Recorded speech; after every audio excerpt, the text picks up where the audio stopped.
안녕하세요. 저는 한국과학영재학부 1, 2학번 노우진이라고 합니다. 지금은 카이스트 물리학과 학부를 졸업해서 카이스트 물리학과 대학원에서 석사 통합과정 6년차를 지금 진행을 하고 있습니다. 네.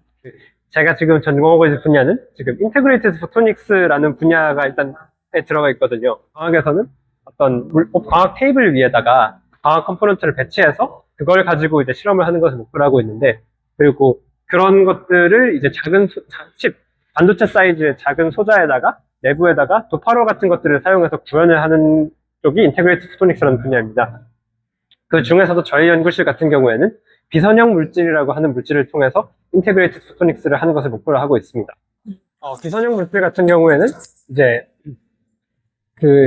전기장을 걸었을 때 전기장에 의한 반응이, 저희가 사실 대부분을 배우는 물질은 리니어하다고 배워요. 하지만 이제 특정 물질들에 대해서 거기서 전기장 스퀘어에 비례하는 텀이 생깁니다. 이거는 사실 대학교 전자기학 들으면 이제 조금씩 나올 텐데, 아무튼 제곱에 비례한 텀이 있게 되면 생기는 효과가, 저희가 특정 파장의 빛을 여기다 넣었을 때 그 파장의 절반에 해당하는 빛이 생성되는 경우도 있고, 아니면 반대로 제가 특정 파장의 빛을 넣었을 때 그 파장 절반에 해당하는 빛 두 배에 해당하는 빛 두 개가 나오는 경우가 있어요.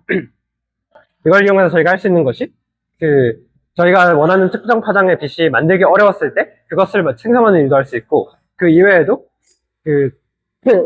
한 개 파장을 넣었을 때 두 배 파장 광자가 두 개가 나오게 되면 이 두 개의 파장의 광자 두 개가 얽힌 상태에 있게 되는데, 이 얽힌 상태를 가지고 양자통신 쪽에다 응용이 가능하거든요.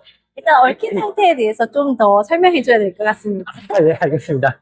얽힌 상태 같은 경우에는 이제 양자역학에서 많이 나오는 개념인데, 한쪽의 상태를 측정했을 때 다른 쪽 상태가 즉시 영향을 받는 어떤 그런 비슷한 상태를 얘기합니다. 물론 양자역학을 배우시면 조금 더 확실하게 설명을 해주실 거예요. 이게 정확한 정의는 아니거든요. 이제 간단한 예시를 하나 들자면 전자로 예시를 들 텐데, 전자 두 개를 만들 때 저희가 전자의 스핀이 합이 0이 되도록 만들 수가 있어요. 그래서 한 개가 업이면 한 개는 다운, 얘가 다운이면 얘는 업, 이런 식으로 생성을 할 수가 있는데, 이걸 가지고 할 수 있는 일이 무엇이냐면, 이 두 전자를 아주 먼 곳에 놓은 다음에 얘의 스핀을 측정을 하게 되면, 얘의 스핀이 뭔가 한가로 확정이 되는 순간 반대쪽의 전자의 스핀도 즉시 확정이 돼요. 이렇게 되면 이제 저희가 먼 거리에서 즉시 상대 쪽에다 영향을 줄 수 있는 게 되는 거죠. 다만 이게 아인슈타인이 상대성 이론에 의해서 절대로 정보가 빛보다 빨리 갈 수는 없기 때문에 정보 송신은 불가능합니다. 하지만 이제 이걸 가지고 저희가 하고자 하는 것은, 양자 암호 같은 데서는 어떤 두 사람이 암호키 같은 것을, 두 사람만 아는 어떤 숫자열을 공유를 하고 있으면 이걸 암호키로 사용해서 안전한 통신을 할 수 있는데, 그런 숫자열을 공유를 하는 일이라던가, 아니면 이제 이걸 가지고 양자 텔레포테이션이나 이제 좀 더 많은 정보를 빠르게 보내는 그런 데 응용을 할 수가 있어서, 이런 얽힌 광자쌍을 만드는 일이 상당히 각광받고 있고, 이것을 좀 더 소형 모듈화해서 만드는 것도 되게 각광받고 있습니다. 일단 작은 크기 자체도 일단 장점이죠. 왜냐하면 저희가 휴대폰 같은 경우에도 반도체 소자가 작아져서 생긴 결과니까. 하지만 이거 말고도 다른 장점이 몇 가지가 더 있는데요. 일단은 이것을 광학 테이블에다가 구현했을 경우에는 되게 많은 컴포넌트들이 배치가 되고, 이것들 각각이 다 서로서로 따로 움직이는 컴포넌트다 보니까 외부 자극이나 온도 이런 것들에 되게 민감합니다. 하지만 칩 같은 경우에는 되게 작은 크기를 가지기 때문에 이제 휴대폰 안에 충분히 들어갈 반도체 정도 사이즈이기 때문에 온도 같은 거에도 이제 영향을 좀 덜 받고, 왜냐면 온도가 작은 공간에서 많이 변하지는 않으니까요. 그 다음에 그거 이외에도 진동 같은 거에도 덜 민감한 거죠. 모든 것이 하나의 칩으로 구현되어 있으니까. 그 외에 한 가지 장점이 더 있는데, 요거 같은 경우에는 이제 저희가 물질하고 빛을 상호작용을 시키잖아요. 예를 들자면 아까 얘기했듯이 특정 파장의 빛을 넣어서 두 배 파장의 광자 두 개가 나오는 것 같은 경우에도 이 빛이 얼마나 작은 공간에 집중이 되어 있냐에 따라서 효율이 달라지겠죠. 저희 같은 경우에는 그래서 광학 구조를 만들어서 작은 공간에 빛을 크게 집중을 시키게 되면, 이것이 일반적인 저희가 얘기하는 프리스펙스, 그러니까 광학 테이블에 세팅하는 것보다 훨씬 높은 효율을 만들 수 있다는 것을 알고 있기 때문에, 그것을 통해서 이 광학 소자의 어떤 아웃풋을 훨씬 더 상향시킬 수 있다는 거죠. 그런 장점을 가지고 있기 때문에 저희가 인테그레이티드 포토닉스가 되게 유망한 분야라고 생각하고 있습니다.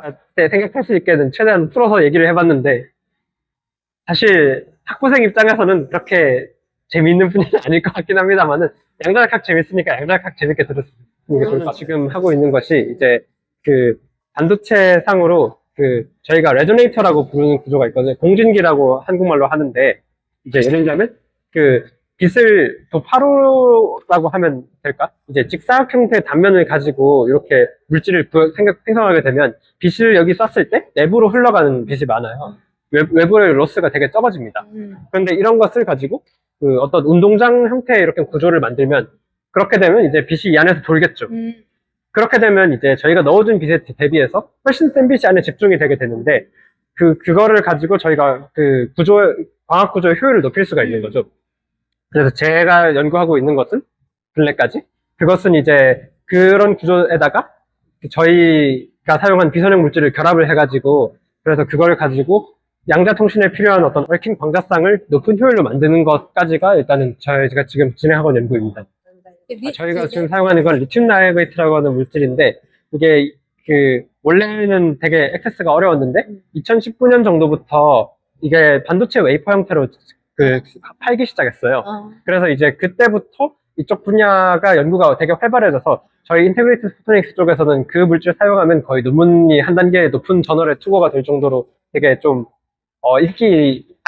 아직까지는 최소한 되게 유효한 물질이에요. 물론 이제 고등학생 여러분이 학교를 오면 얘기가 좀 달라질 것 같긴 한데 그거는 조금 다른 얘기고 일단은 지금까지는 얘를 다이싱이라고 잘라서 작은 크기로 만들고 대충 한 1cm by 1.5cm 이 정도로 이렇게 크기를 만든 다음에 그 내부에다가 실제로 공진기 그리는 거는 이제 몇백 마이크로미터에서 몇 밀리미터 정도 사이즈를 그려요. 그거를 그러면 전자빔 리소그래피라고 이제 좀 사용해서 이제 그리고요. 그게 반도체 공정 비슷한 기술을 사용해서 이걸 시각을 해요. 그러면 이제 그거를 결과물로 나오는 것이 어떤 그런 공진기들이라든가 전자기 시뮬레이션 프로그램이 있는데 그걸 사용해서 어떤 구조를 디자인을 하고 이제 그 디자인한 구조를 가지고 공정을 진행을 한 다음에 공정한 것을 가지고 측정 셋업에 넣어서 측정까지 저희가 일단 진행을 하고 있습니다. 리소그래피라는 게 이제 반도체 시각할 때 사용하는 기술인데 반도체 칩 위에다가 얇은 유기체 레이어를 깔고 거기다 전자빔을 쏴요. 그럼 전자빔을 쏘게 되면 그 다음 부위라든가 닿지 않은 부위만 이제 특성이 달라져서 그래서 화학 약품으로 거기 부분만 싹 지울 수가 있습니다. 그러고 나서 위에서 이제 여러 가지 방법을 통해서 식각을 하게 되면 저희가 원하는 부분만 식각이 가능한 것이죠.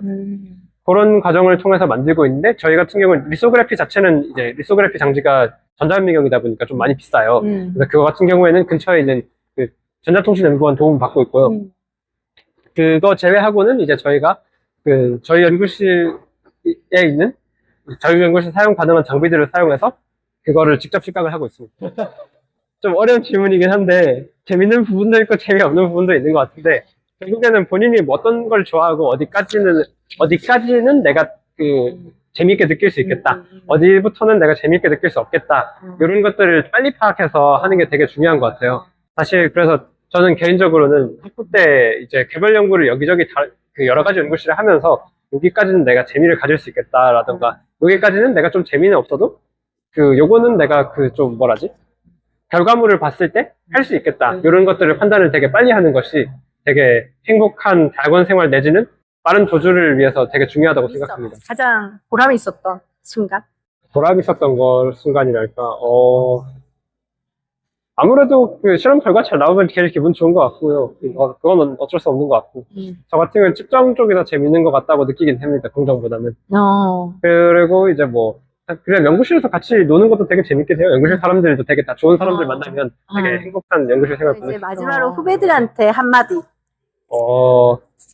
여러 가지 이제 길이 있고, 사실 이제 물리학과라는 것 자체가 되게 낭만이 있긴 한데, 그렇게 간단한 일은 또 아닌 것 같고, 그리고 실험을 하는 거랑 또, 그러니까 일단 좀 구분해야 될 것 같다고 생각을 하는 것이, 연구를 한다고 쳐도 그 내부에서 이제 실험하는 것과 이론을 하는 것은 좀 많은 차이가 있는데 그런 것도 조금 고민을 해보는 게 좋을 것 같고 생각보다 실험이 적성에 맞을 수도 있고 생각보다 안 맞을 수도 있고 뭐 그런 것이니까 그 다음 그거 말고도 연구 자체가 공부랑은 되게 다르다고 저는 많이 느꼈어요. 이게 공부 같은 경우에는 제가 뭐 정해진 양을 그냥 빠르게 이제 소화하기만 하면 되는 거고 이해하기만 하면 되는 건데 연구는 이해를 넘어서 이제 내가 어떻게든 이거를 문제가 생겨도 그 문제를 해결을 하겠다라는 마인드가 더 중요하다고 저는 생각을 해요.